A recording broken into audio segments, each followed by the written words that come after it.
Assalamualaikum warahmatullahi wabarakatuh. Kembali lagi di channel saya yang membahas tentang keajaiban orang-orang yang melakukan sholat malam atau sholat tahajud.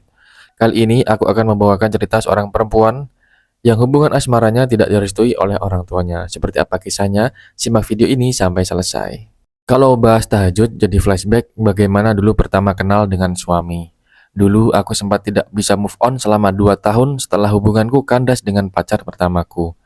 Hampir semua teman dan saudara terheran-heran bagaimana aku tidak bisa membuka sedikit hatiku untuk orang lain.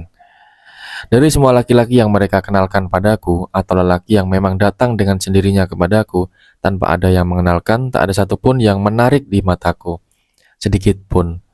Tak ada yang aku gubris.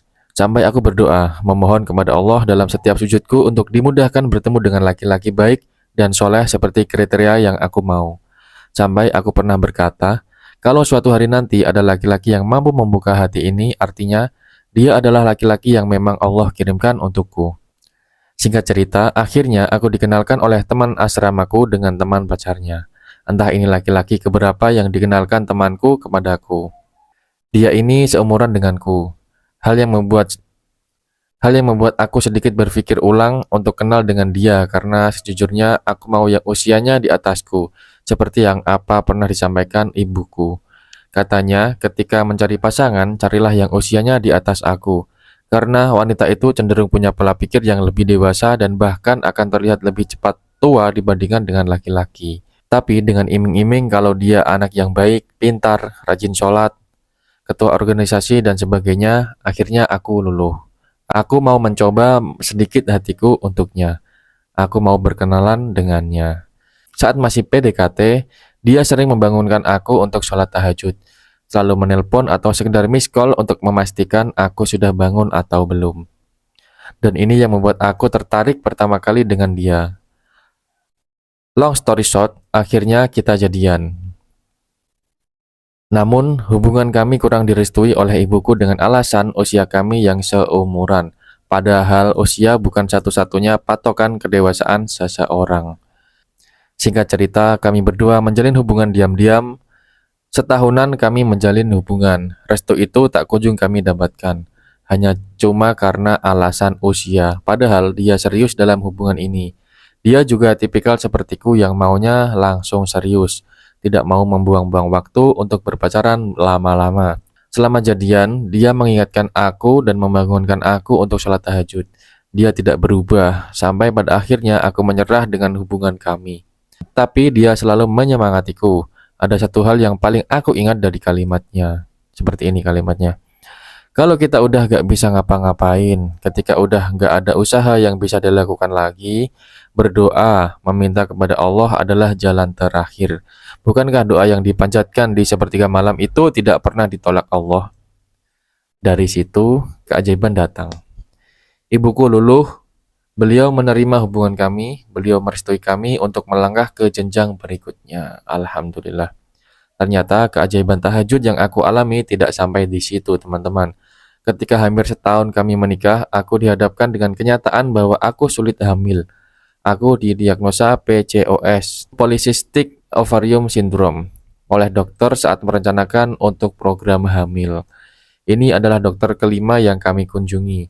Setelah ikhtiar bersama ke sana kemari, tapi tidak mendapatkan jawaban atas kegundahan hatiku, mengapa aku tak kunjung hamil.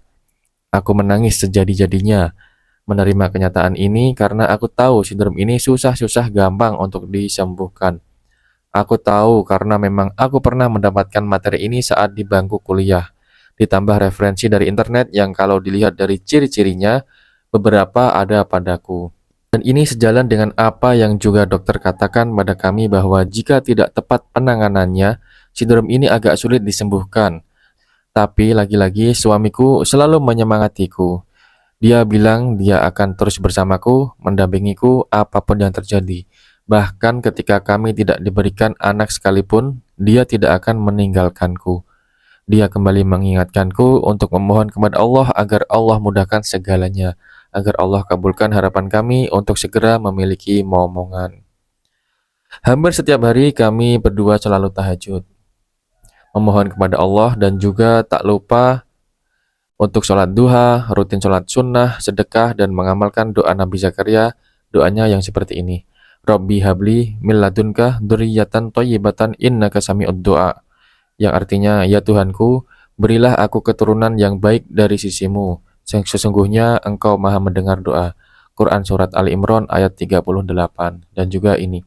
Rabbana hablana min azwajina wa dzurriyyatina qurrata a'yun waj'alna lil muttaqina imama.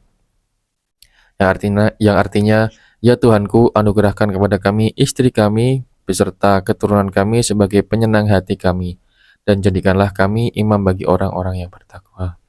Dan lagi-lagi keajaiban itu datang. Alhamdulillah, tepat 2 bulan program hamil, aku positif hamil. Alhamdulillah, Masya Allah. Kami tidak berhenti mengucap syukur saat melihat layar hasil tangkapan USG di hadapan kami. Kami sangat terharu sampai meneteskan air mata melihatnya. Dokter pun sampai bilang, Masya Allah Bu, ini kuasa Allah. Ibu disayang Allah, ibu minta 1, Allah kasih 2. Ini bukan dokternya yang hebat Bu, tapi Allah yang maha kuasa. Seketika, tangisku semakin pecah mendengar kalimat dokter tersebut. Betapa Allah maha baik kepada kami. Betapa Allah sayang dengan hambanya yang mau meminta kepadanya. Terlebih doa itu dipanjatkan di sepertiga malam, waktu yang mustajab untuk memohon apapun kepadanya. Sekarang hidup kami alhamdulillah sudah bahagia dengan 2 anak laki-laki yang aktif dan pintar. Tiap hari ada keseruan tersendiri dalam merawat dan mendidik mereka yang kini usianya sudah 3 tahun 3 bulan. Oh iya, ibuku kini semakin sayang dengan suamiku. Beliau akhirnya sadar kalau umur bukanlah patokan untuk menilai kedewasaan seseorang. Beliau juga sayang sekali dengan anak-anak kami, bahkan overprotect melebihi orang tuanya.